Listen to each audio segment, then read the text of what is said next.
میں گزارش کروں طنز مزاح کے معروف شاعر جناب ساغر خیامی کو کہ وہ آئے اور اپنے کلام سے آپ حضرات کو نوازیں. جناب ساغر خیامی اب ایٹمی طاقت بن چکے ہیں.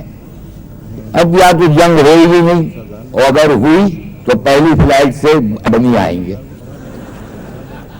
تو خدا نہ کرے ایسا کچھ ہو اور سب ٹھیک ٹھاک رہے. یہ 3 مسلسل بند ہیں اگر جنگ ہو گئی.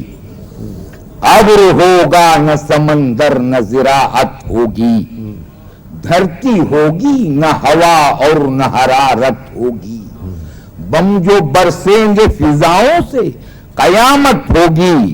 ایٹمی جنگ سے دنیا کی یہ حالت ہوگی.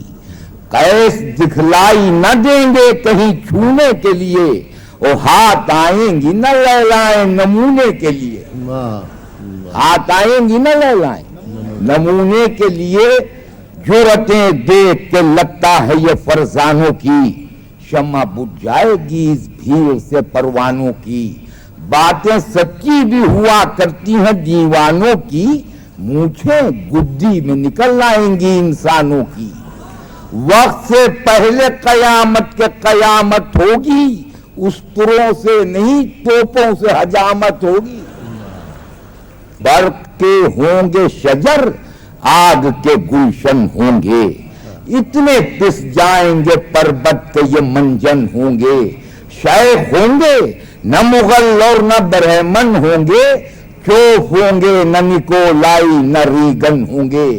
ڈھیر مردوں کے نظر آئیں گے کیلوں کی طرح، اور لڑکیاں بھاؤ میں بھن جائیں گی کیلوں کی طرح.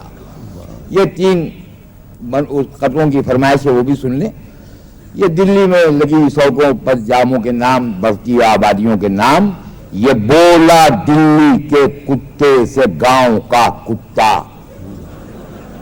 کہاں سے سیکھی ادا تو نے دم دبانے کی. وہ بولا دم کے دبانے کو بزدلی نہ سمجھ، جگہ کہاں ہے یہاں دم تلک ہلانے کی. لوگ جوانی میں اچھی اچھی تصویریں کھنچواتے ہیں، لیکن وہی تصویریں جب ان کے بچے دیکھتے ہیں تو اپنے باپ کو بھی نہیں پہچانتے. یہ 4 مصرے کہا بیٹے نے ایک تصویر اپنی ماں کو دکھلا کر، کہا بیٹے نے ایک تصویر اپنی ماں کو دکھلا کر، یہ کس نے نام میرے باپ کا فوٹو پر لکھا ہے؟ وہ بولی یہ تمہارے باپ ہیں. بیٹے نے پوچھا پھر تمہارے ساتھ کمرے میں وہ گنجا کون رہتا ہے؟